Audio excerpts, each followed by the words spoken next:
This program is for discussion purpose only. Business Plus TV or any of our anchor does not bear any responsibility or liability towards the content.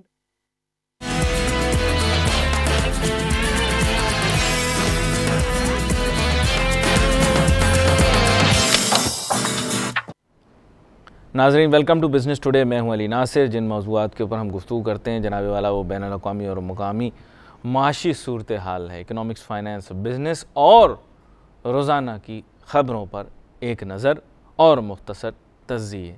मेरे साथ आज मेज़बान और मेहमान के किरदार में होंगे जनाब प्रोफेसर एहसान शेख साहब। वेलकम करूँगा सर आपको। बहुत शुक्रिया अली नासिर भाई।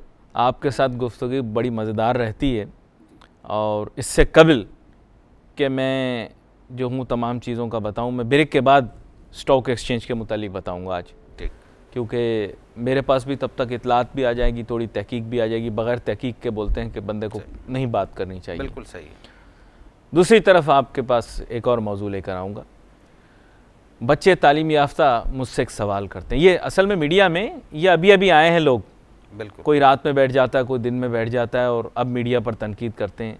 अल्लाह का करम है, मैं पिछले 5 साल से मीडिया की कोताहियों के ऊपर से पर्दे हटा रहा हूँ।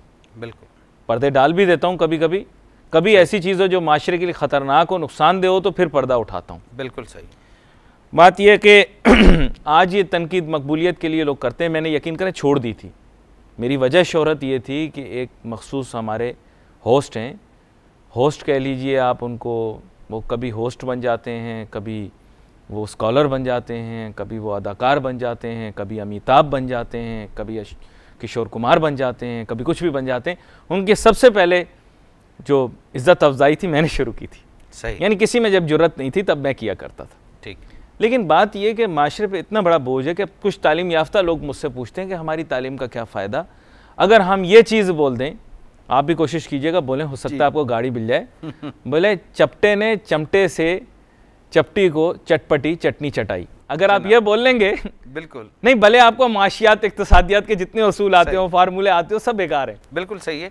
असल में अली बिन नासिर भाई, सिलसिला क्या है कि हम मनहसुल कौम एक ख़ास तरह की तालीमी इन्हितात का शिकार तो हैं जी, और एक तरफ दुनिया भर में जो है वो बड़ी तेज़ी से तालीम के ज़रिए से तरक्की के अमल को हासिल किया जा रहा है। लेकिन बदकिस्मती से डेवलपिंग कंट्रीज़ में और ख़ास तौर पर पाकिस्तान में हम ये देखते हैं कि तालीम का एक ख़ास मफ़हूम होकर रह गया है और उस मफ़हूम के हवाले से अगर कुछ लोग पूरा उतरते हैं तो उन्हें तालीम याफ्ता समझा जाता है। इसके बरक्स अगर कोई शख्स इस किस्म की तालीम का हामिल है कि वो माशरे की फ़लाह में कोई कंट्रीब्यूशन कर सकता है, तो ऐसे लोगों को हमारे बदकिस्मती से हमारा माशरा तालीम याफ्ता शुमार नहीं करता।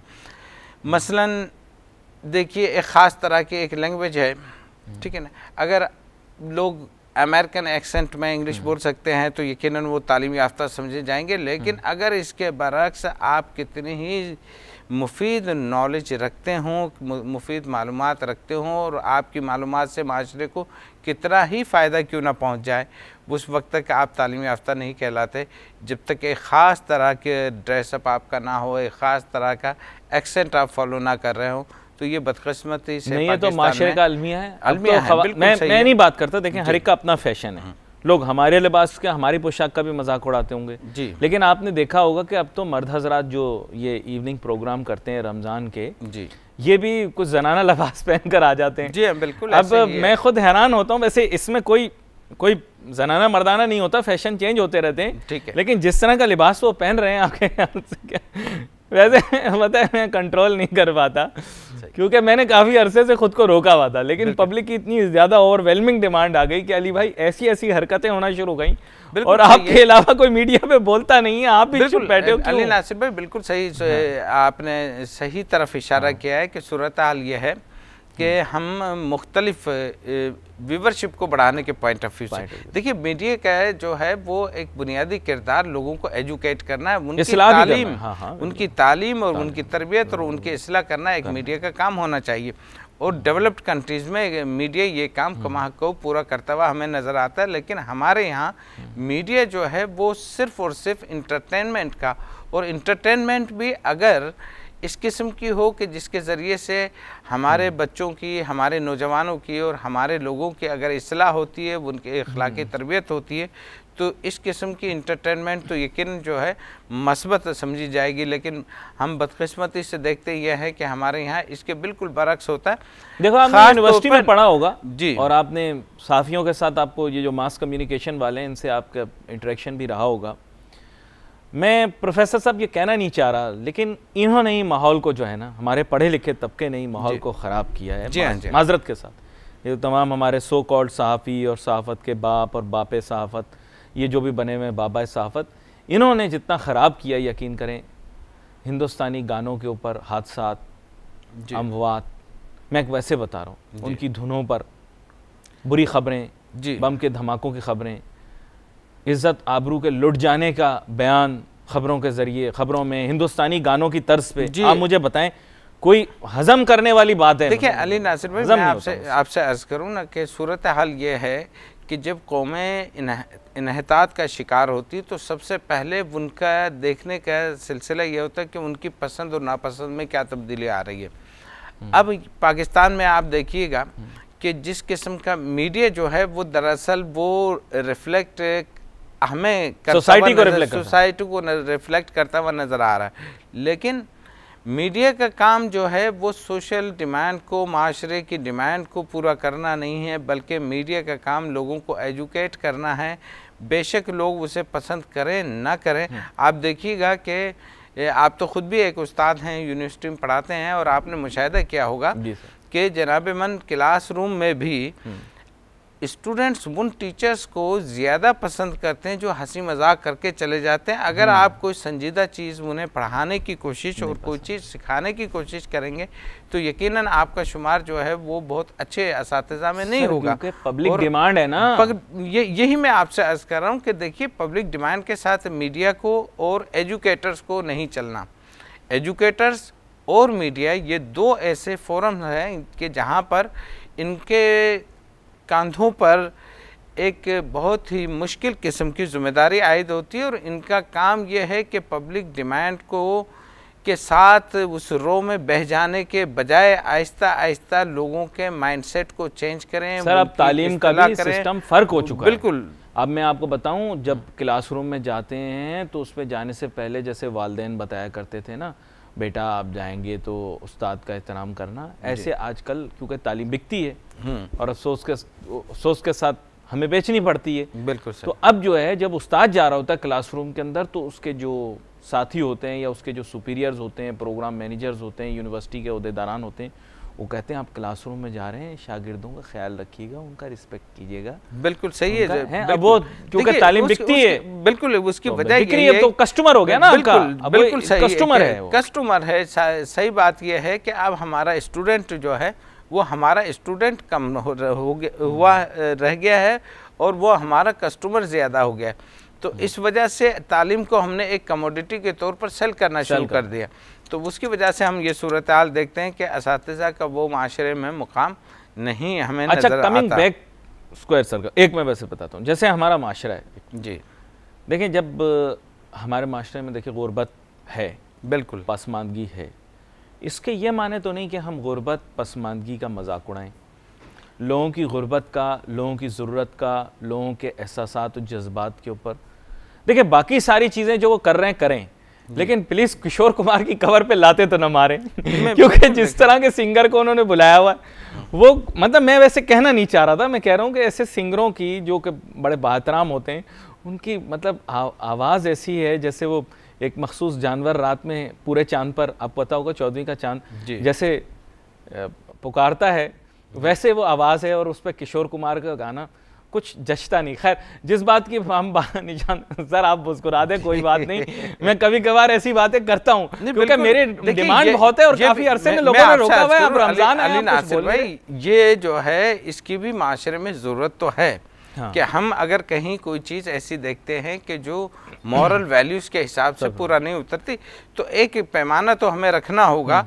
हमारे मीडिया को, हमारे एजुकेटर्स को, हमारे माशरे के इस्लाहकार लोगों को एक पैमाना तो मुतय्यन करना होगा, और जहाँ कहीं भी उसकी वायोलेशन नज़र आएगी तो यकीनन जो है वो जो लोग साहिब दर्द हैं हाँ। वो इसकी तरफ निशानदेही करेंगे। आप मुझे बताएं, गुर्बत अफलास का मजाक उड़ाना चाहिए? सर मुझे ये बताएं। बिल्कुल नहीं, किसी की मजबूरी, किसी की परेशानी का मजाक उड़ाना चाहिए? किसी सूरत मजाक नहीं उड़ाना चाहिए। क्या उनकी जरूरत के ऊपर जज्बात से खेलना चाहिए? ये बताएं। आज की दुनिया में जहां हम रह रहे हैं और पूरी दुनिया में होगा है जमहूरियत का, तो पाकिस्तान में तो देखिए, तो पाकिस्तान में जमहूर जो हैं वो गरीब ही तो हैं।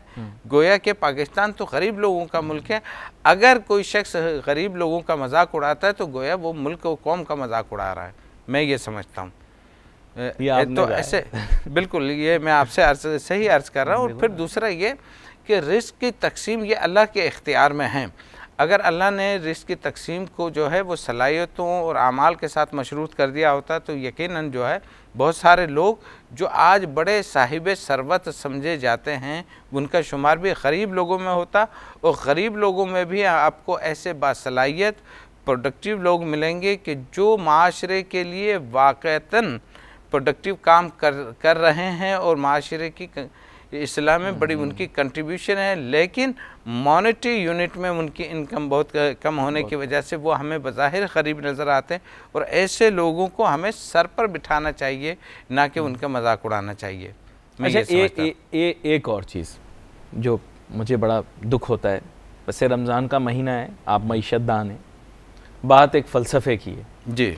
हमारा बचपन था, लोगों से पूछते थे रमज़ान का महीना आ रहा है, क्या ज़रूरियात हैं, क्या मांगोगे, क्या चाहते हो जी। तो लोगों का जवाब होता था, कोई कहता था तस्बीह हैं, सही, कोई कहता था तस्बीह, कोई कहता था जानमाज जी। जो लोग मतलब यह है कि अपनी उम्मीद तवक्कुआत लगा के बैठे थे, वो कहते थे कि गुनाहों की माफ़ी चाहते हैं, बिल्कुल सही हैं, इबादत करेंगे। आजकल किसी से पूछो तो वो कहते हैं फ़ला गेम शो का टिकट दिला दो जी। रमज़ान की आमद पर ख्वाहिशात मुलाहज़ा फरमाइए, जी, आपकी खिदमत में अर्ज़ हैं। किसी से आप आजकल के दौर में पूछें रमज़ान का महीना आया क्या चाहते हैं, तो वो कहेंगे साहब एक बड़ा किसी तरह भी टिकट दिला दें, फैमिली टिकट, कि हम लोग सब गेम शो में चले जाएं, हैं। दूसरा उनसे पूछें और क्या चाहते हैं, बोले वहाँ जाएं तो हमें गाड़ी मिल जाए, वहाँ जाएं तो हमें लोन मिल जाए, वहाँ जाएं मोटरसाइकिल मिल जाए, वहाँ जाएं कोई ऐसी चीज़ मिल जाए जिसकी दुनियावी अहमियत हो। आपके ख्याल से एक ऐसा माशरा जो सिर्फ महज दुनियावी बुनियादों पर चल रहा हो, खुद को इस्लामी जमहूरिया पाकिस्तान कह रहे हैं? जी अली नासिर भाई, सिलसिला यह है कि हमारा माशरा ग्रेजुअली जो है वो मटीरियलिस्टिक होता चला जा रहा है। रूहानियत का और दीन की तरफ हमारी रग़बत कम से कम होती चली जा रही। शुरू में आपने इशारा किया है कि आज से कुछ अरसा पहले के लोग जो है जिन चीज़ों की तमन्ना करते थे, आज इस किस्म की चीज़ों की तमन्ना करने वाले लोगों को हल्की निगाह से देखा जाता है, और हम इतने मटीरियलिस्टिक हो गए हैं कि हमें उन चीज़ों से रग़बत है जो नामो नमूद की तरफ ले जाए हमें, जो हमारी जो दुनियावी ज़िंदगी है उसमें कुछ आसाइशें पैदा कर दें। देखिए, आसाइश की हद तक मैं आपसे अर्ज़ करूं कि फिर इकोनॉमिक्स के हवाले से थोड़ी सी बातचीत में अर्ज़ करूं कि अगर आप इंसानी ज़रूरियात को कैटेगराइज करना चाहें ना, तो सिलसिला क्या है कि इंसानी ज़रूरियात 3 किस्म की हैं, नेसेसिटीज़ ज़रूरियात, आसाइश और तायुश। तो दीन ने नेसेसिटीज़ को पूरा करने का तो आपको हुक्म दिया है, अगर हम इन नेसेसिटीज़ को पूरा नहीं करेंगे तो गुनहगार होंगे। मसलन ये कि इंसान के जिस्म को तवानाई देने के लिए एक कम अज़ कम मिक़दार में जितना खाना खाना है, मैं ये समझता हूँ कि इतना खाना कोई शख्स अगर ना खाए वसाइल होते हुए भी, तो गोया कि वो एक तरह से गुनहगार होगा। दूसरा ये कि जो आसाइशें हैं उसकी दीन ने इजाज़त दी है, लेकिन तीसरी किस्म जो ह्यूमन वांट्स की है वो है तायुशात यानी लग्जरीज़, जिसकी पर के दीन ने कतखन लगाई है, उसकी हौसला शिकनी की है।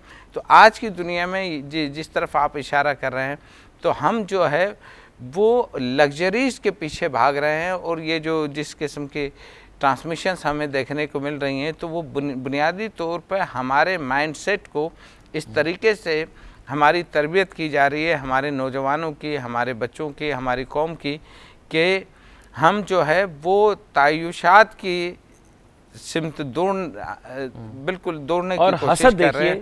कि जब कोई दूसरा तोहफा जीत जाता है जी, तो आप जो वहाँ पर बैठे जो शुरका होते हैं, आप उनको शुरका ही कह लीजिए, बिल्कुल हैं, उनके जहन में और दिल में जो कैफियत होती है और जो नफरत उनके चेहरे पर छलकती दिखाई देती है, हसद साफ दिखाई दे रहा होता है कि ये हसद है। मजबूरन जो होस्ट होता है उसको कहना पड़ता है कि आप तालियां बजाएं, दूसरा आदमी इनाम जीत गया। मुझे याद है बचपन के अंदर हमारी क्लासों के अंदर जब कोई इनाम जीतता था, हम दिल खोल के तालियां बजाते थे कि भाई इसको इनाम मिला, ये कुछ जीता। हमारे माशरे की जो डिग्रेडेशन है इसके बारे में आप बात करें। अच्छा, एक और बात आपसे, जब बंदा, देखिए शादी होती है, आपकी भी हुई, मेरी भी जी, और भी चंद लोग हैं स्टूडियो के अंदर जिनकी हुई, तो अब जब टेलीविज़न के ऊपर वो माजरत के साथ जो एल्बम में तस्वीर लगती है, सही, कैसी खूबसूरत सी लगती है। दुनिया को ऐसा चेहरा चाहे पुप्पी से सालों बात ना की हो, लेकिन वो माथे पे पेशानी पर ऐसे चूम रही होती हैं जैसे पता नहीं सही है, वो सबसे ज़्यादा आप ही से मोहब्बत करती हूँ। आस पास के रिश्तेदार सब सजे बने आते हैं। ये तस्वीर दुनिया को दिखाई जाती है कि देखो कितनी अच्छी चीज़ है। जब हम अपने मुल्क का चेहरा दुनिया को दिखाते हैं कि इमेज ऑफ पाकिस्तान, तो तब हम अपने मुल्क का आईना क्या, मतलब क्या, what is the reflection of this country, कि आप एक तरफ देख रहे हैं कि लोग, और वो पहले तो आपको पता है कहाँ तक हद पहुँच गई थी। बिल्कुल, और हम कहते हैं एशिया, वैसे मैं वैसे बता दूं कि ये जो कहते हैं एशिया से सबसे ज़्यादा देखे जाने वाला प्रोग्राम, तो मैं इनको बता दूं एशिया का सबसे ज़्यादा देखे जाने वाला प्रोग्राम चंद लोगों की रेफरेंस से मैं आपको बता दूं, पिछले रमज़ान के अंदर वो था जिसमें हमारे पड़ोसी मुल्क के एक्टर, बड़े मशहूर मकबूल एक्टर सलमान खान साहब का एक हिंदुस्तानी प्रोग्राम आया करता था, जिसमें वो एंकर नहीं थे, वो रहा था। मैं उसका नाम नहीं लेना चाहूँगा, लेकिन उसमें बहुत मशहूर कॉमेडियन कपिल आया करते थे। मैं बड़ी बात किए बगैर इसके साथ ही ब्रेक लेता हूँ और आपको ये बताता चलूँ कि ये खाली जो एशिया का सबसे ज़्यादा देखे जाने वाला प्रोग्राम, अगर हकायक पता लग जाए कि हम लोग रमज़ान में क्या क्या देख रहे होते हैं और क्या क्या कर रहे होते हैं, तो बहुत मसले मसाइल पैदा हो जाएंगे। यहीं पर लेंगे छोटा सा ब्रेक।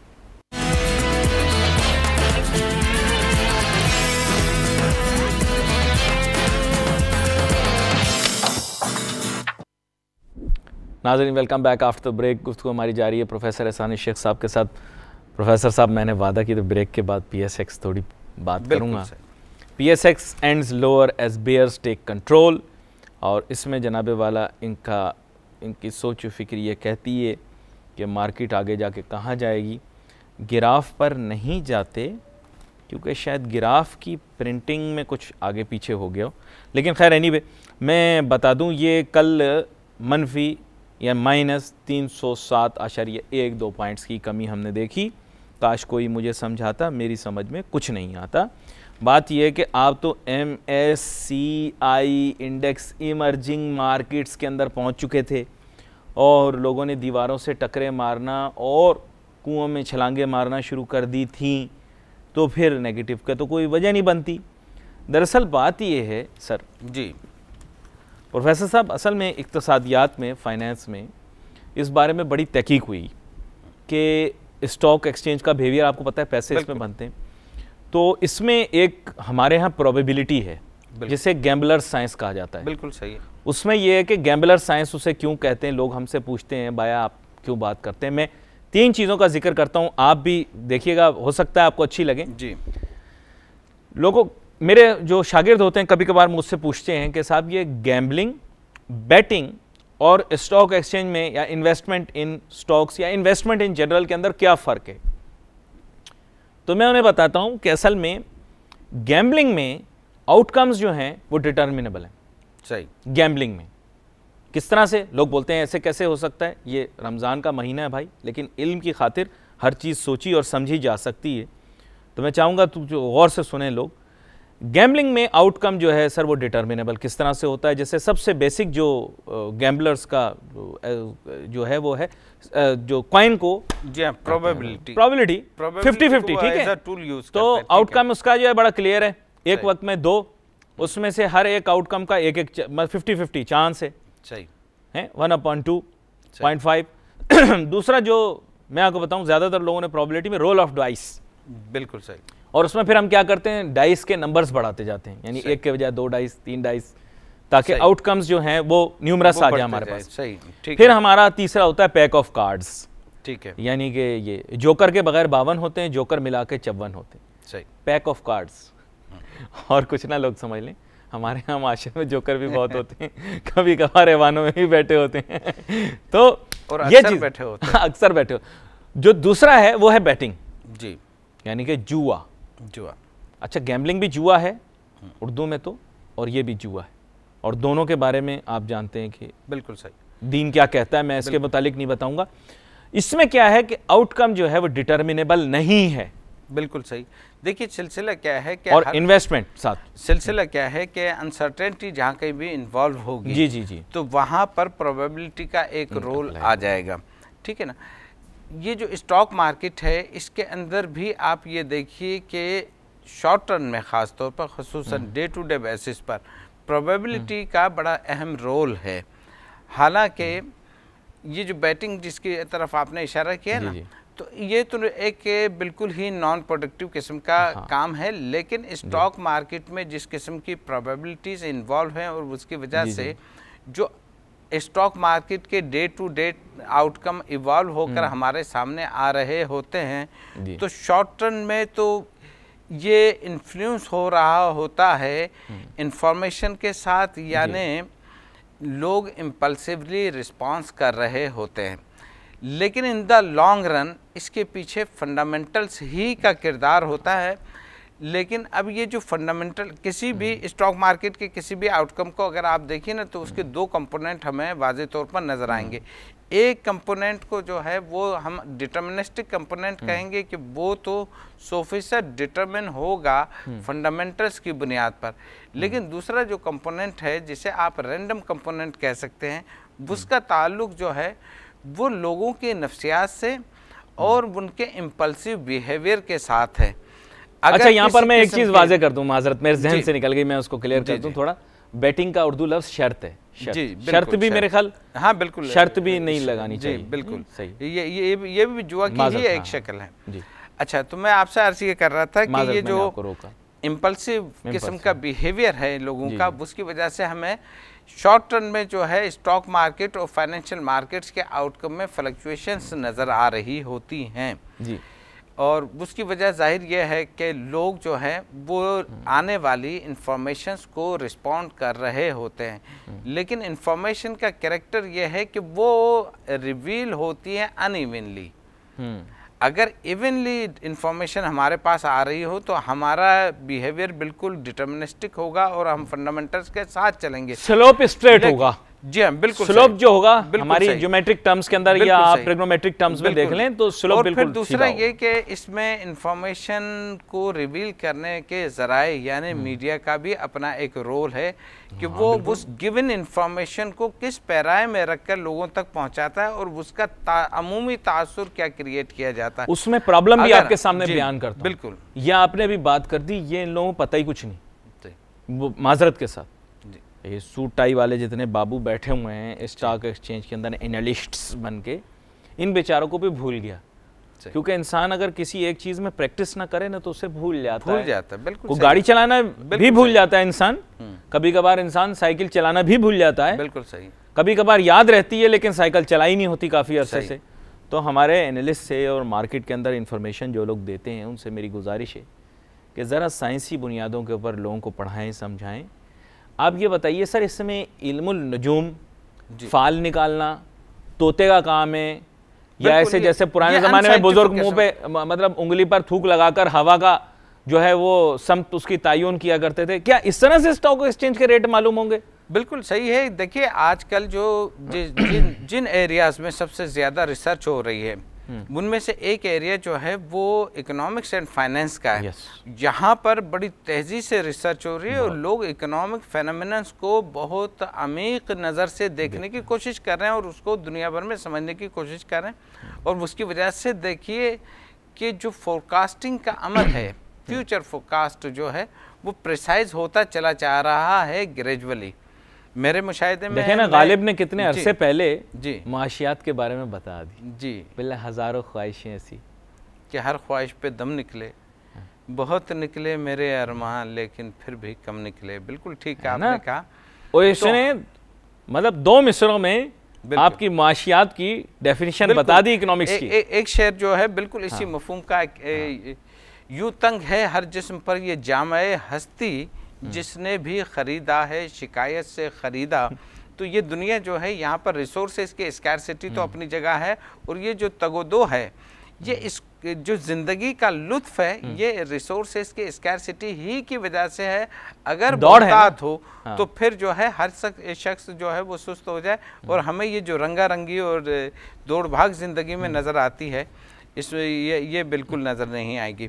तो मैं आपसे ये अर्ज़ कर रहा था कि देखिए सिलसिला ये है कि हमारे यहाँ पर जो स्टॉक मार्केट्स और फाइनेंशियल मार्केट्स को जिस तरीके से फोरकास्ट करने की और इनके आउटकम को डिटरमिन करने की कोशिश की जाती है, उसके अंदर बहुत बड़ा एलिमेंट जो है वो ये है कि हम चीज़ों को वो सिर्फ टाइम सीरीज़ की बुनियाद पर प्रेडिक्ट कर रहे होते हैं। उसके पीछे जो अंडरलाइंग जो फैक्टर्स हैं, जो डिटर्मिनेंट्स हैं, जो चीज़ें उनको in the long run determine कर रही होती हैं, उनको इग्नोर कर देते हैं। तो उसकी वजह से होता यह है कि हमारी फोरकास्ट जो है मार्केट के बारे में वो हमेशा बहुत ही ज़्यादा एक्चुअल आउटकम से ज़्यादा होती। अब आपने इमर्जिंग मार्केट में इंटर होने की बात की थी, जी, तो उस वक्त तो हम जो है वो खुशी से फूले नहीं समा रहे थे और ये समझ रहे थे कि हम बहुत तेज़ी से अब हमारी मार्केट ऊपर जाने वाली है।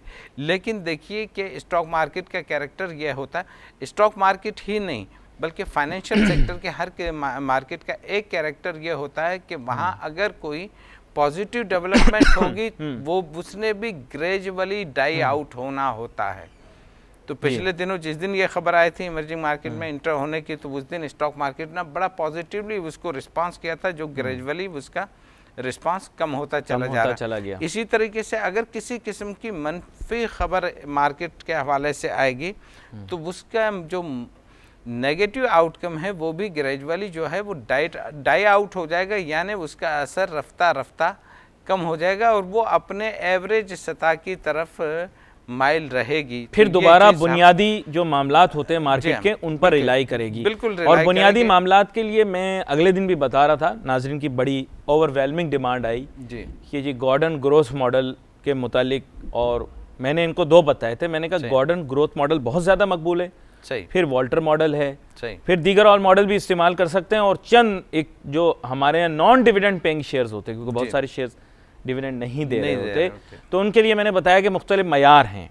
बुक वैल्यू पर शेयर भी कैलकुलेट की जा सकती है, फाइनेंशियल स्टेटमेंट की तरफ एक नज़र डाली जा सकती है। बिल्कुल उनका मतलब यह है कि वो फिर ज़्यादा कॉम्प्लिकेटेड हो जाता है मामला, क्योंकि ऐसी कंपनी जो कि अब आ चुकी है मार्केट के अंदर और डिविडेंड पे नहीं कर रही है ख़ास मियाद के बाद, इसका मतलब उसकी कारकर्दगी के ऊपर बहुत बड़े सवालिया निशान मौजूद हैं। देखिए अमली तौर पर देखिए कि अमली तौर पर तो यकीनन ये बात दुरुस्त है जिसकी तरफ आपने इशारा किया, वरना होता यह है कि कुछ स्टॉक्स जो है वो ग्रोथ ओरिएंटेड होते हैं कि मतलब शुरू में वो चाहते हैं कि वो अपनी अर्निंग को रिटेन करके री इन्वेस्ट करें, तो ऐसे स्टॉक्स को फिर प्राइसेस जो हैं वो तेजी से इन प्रिंसिपल तेजी से बढ़ती हुई नजर आनी चाहिए। हाँ, लेकिन उसमें फिर ये है कि मयार फिर ये है कि फिर उसकी अर्निंग को देखा जाए। बिल्कुल, कि वो फी हिस्से उसकी आमदन या मुनाफा कितना है। बिल्कुल सही है, उससे फिर एक जायजा लिया जा सकता है। बिल्कुल, देखिए ना, लेकिन बहुत सारी कंपनियां जो आगाज करती हैं, एक बेंचमार्क तो हर इकोनॉमी में मौजूद होता है। हमारे यहाँ पर बेंचमार्क अगर मुझसे पूछा जाए कि क्या रखें हैं, तो मैं ये समझता हूँ कि ये जो हमारा डिस्काउंट रेट है इसको बेंचमार्क के तौर पर यूज़ कीजिए और फिर दूसरे सारे एसेट्स के रिटर्न्स को इससे कंपेयर करके। अच्छा, चलें मेरा वाला फार्मूला भी सुने जी। आपने बताया मॉनेटरी जो हमारे डिस्काउंट रेट, मैं आपको अपना बताता हूँ साहब। जी जी जी। देखें, मैं मैक्सिमम जो रिटर्न मिल सकता है एक रिस्क फ्री इन्वेस्टमेंट के ऊपर वो रख लेता हूँ। बिल्कुल सही, जिसका असल जो है वो महफूज है, यानी कि सेविंग सेंटर। बिल्कुल। मैं क्या करता हूँ कि डिस्काउंट रेट, एक दफ़ा मैंने इनको डिस्काउंट रेट के साथ कैलकुलेशन करके दिखाई थी। सही। मैं मवाजना करता हूँ, अब मे भी आप इसको पसंद करें, वैसे तो मैं आपके शागिर्दों की तरह समझ लें, लेकिन कभी कभार हो सकता है आपको मेरी बात अच्छी लग जाए। मैं सेविंग सेंटर के अंदर जो मैक्सिमम रेट मिल रहा होता है तो मैं उसको ले लेता हूं, क्योंकि उसमें रिस्क काफी हद तक कम होता है, बल्कि आप समझ लें कि मिनिस्कुअल रिस्क है, क्योंकि रिस्क फ्री है। इस किस्म के इंस्ट्रूमेंट्स बुनियादी तौर पर तो वो रिस्क फ्री ही समझे जाते हैं, तो मैं उसका रेट कंसीडर कर लेता हूं। पता नहीं अब इसके बारे में मैं और आप बात करेंगे, वक्त हमारा मुख्तसर होता है, खत्म हो गया, लेकिन हमने इसके ऊपर डिस्कशन करनी है अगली दफा इंशाल्लाह। मुमकिन आपको अच्छा लगी हो मेरी बात। बिल्कुल सही है। आपका बहुत शुक्रिया प्रोफेसर साहब, आप प्रोग्राम में थैंक यू वेरी मच। नाजरीन, हमने गुफ्तगू की, थोड़ी बहुत हमने गुफ्तगू हमारे यहाँ माशरे और मीडिया पर भी की, लेकिन ज़्यादातर हिस्सा ब्रेक के बाद हमने कोशिश की कि स्टॉक एक्सचेंज के मामला तो हालात के मुतालिक बात करें। और इल्म जहाँ तक है उसके बारे में यही कह सकता हूँ कि इल्म किसी भी चीज़ के बारे में हासिल किया जा सकता है। यहाँ पर प्रोग्राम का वक्त ख़त्म हुआ चाहता है। अली नासिर को हमारी टीम को इजाज़त दीजिए। अल्लाह हाफिज़।